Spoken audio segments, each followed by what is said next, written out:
వీక్షకులందరికీ స్వాగతం. దేశంలో రోజు రోజుకి ప్రమాదాలు పెరిగిపోతూ ఉన్నాయి. ఏటా భారతదేశంలో రోడ్డు ప్రమాదాల్లో 1,80,000 మంది ప్రాణాలు కోల్పోతూ ఉన్నారు. మరో 2 లక్షల మంది గాయాల పాలవుతూ ఉన్నారు. అంటే దాదాపు 3,80,000 మంది రోడ్డు ప్రమాదాలకి ఎఫెక్ట్ అవుతూ ఉన్నారు. భారతదేశంలో తాజా గణాంకాల ప్రకారం మనం పరిశీలించినట్లయితే 2 వీలర్ ద్విచక్ర వాహనాలు ప్రస్తుతం రోడ్ల మీద నడుస్తున్నాయి, కండిషన్లో ఉన్నాయి 26 కోట్లు. కార్లు 4 వీలర్స్ 7 కోట్లు. ఇక ఆటోలు 86 లక్షలు. ఇవన్నీ ఎక్కువగా మనకు తిరుగుతూ ఉంటాయి. ఇక బస్సులు, లారీలు వాటి గురించి మనం పక్కన పెట్టినాం. అయితే ఇటీవల కాలంలో భారతదేశంలో ఒకవైపు ప్రమాదాలు పెరిగిపోతూ ఉన్నాయి, మరొక వైపు వాహనాలు పెరిగిపోతూ ఉన్నాయి. కేంద్ర ప్రభుత్వం జాతీయ రహదారులను పెద్ద ఎత్తున అభివృద్ధి చేస్తూ ఉంది. జాతీయ రహదారులు అభివృద్ధి చేసిన తర్వాత కూడా వాహనాలు వేగం శృతిమించి వెళ్లడంతో జాతీయ రహదారుల మీద కూడా విపరీతంగా ప్రమాదాలు జరుగుతూ ఉన్నాయి. అయితే ఈ ప్రమాదాలు జరిగినప్పుడు ఇన్సూరెన్స్ అనేది చాలా ఇంపార్టెంట్. ఆ వాహనానికి ఇన్సూరెన్సు, ఆ వాహనం నడిపే వ్యక్తికి ఇన్సూరెన్సు, వాహనంలో ఉండేవారికి ఇన్సూరెన్సు, ఆపోజిట్ వాహనానికి థర్డ్ పార్టీ ఇన్సూరెన్స్, 3 ఇన్సూరెన్సులు కలిపి ఒకే ఇన్సూరెన్స్గా 2 వీలర్స్ కానీ, 4 వీలర్ వాళ్ళు కానీ, ఆటోల వాళ్ళు కానీ, ఇక లారీ నడిపితే లారీ, ట్రక్కు కానీ, బస్సు అయితే బస్సు, అన్ని వాహనాలు రోడ్ల మీద తిరిగే ప్రతి వాహనానికి ఇన్సూరెన్స్, వాహన బీమా ఉండాల్సిందే. అయితే భారతదేశంలో 26 కోట్ల 2 వీలర్స్ రోడ్ల మీద తిరుగుతూ ఉంటే అందులో ఇన్సూరెన్స్ రెన్యువల్ చేస్తూ ఉన్నవారు కేవలం 8 కోట్లు దాటడం లేదు. సహజంగా వాహనం తీసుకున్నప్పుడు గతంలోనే 3 సంవత్సరాలకి ఇన్సూరెన్స్ చేసేవారు, ప్రస్తుతం దాన్ని 5 సంవత్సరాలకి మార్చారు. ఇంకా తర్వాత ప్రతి సంవత్సరం ఇన్సూరెన్స్ తీసుకోవాల్సి ఉంటుంది. కానీ వాహనదారుల్లో 72% మంది ఇన్సూరెన్స్ తీసుకోవడం లేదు. దీంతో ప్రమాదాలు జరిగినప్పుడు ఆ ప్రీమియం చెల్లించడం ఇబ్బంది అయిపోతూ ఉంది, పరిహారం చెల్లించడం కష్టమైపోతూ ఉంది, ఆ కేసులు తేలడం లేదు. దీంతో కేంద్ర ప్రభుత్వం సీరియస్ అయింది. అన్ని రాష్ట్ర ప్రభుత్వాలకి మెసేజ్ పంపింది. ప్రతి రాష్ట్ర ప్రభుత్వం ప్రతి వాహనాన్ని చెక్ చేసి ఆ వాహనానికి ఇన్సూరెన్స్ ఉందా లేదా, నడిపే వ్యక్తికి డ్రైవింగ్ లైసెన్స్ ఉందా లేదా, బండికి సంబంధించి ఆర్సీ ఉందా లేదా, బండి కాల వ్యవధి తీరిపోయిందా లేదా, ఇంకా ఉందా, లేదు అంటే కనుక దాన్ని సీజ్ చేయండి. సహజంగా 15 సంవత్సరాలకు ఇస్తారు. 15 సంవత్సరాల తర్వాత కండిషన్ బాగుంటే ఇంకొక 5 సంవత్సరాలు పెంచుకోవచ్చు. 2 వీలర్ అయినా, కార్ అయినా, ఆటో అయినా.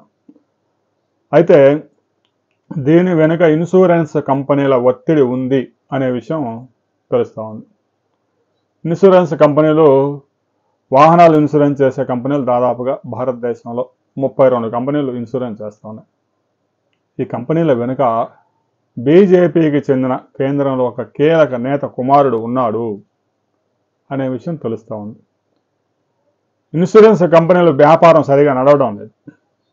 అందువల్ల వాహనదారుల మీద ఒత్తిడి తీసుకొచ్చి దేశంలో ప్రమాదాలు ఎక్కువ జరిగిపోతూ ఉన్నాయి.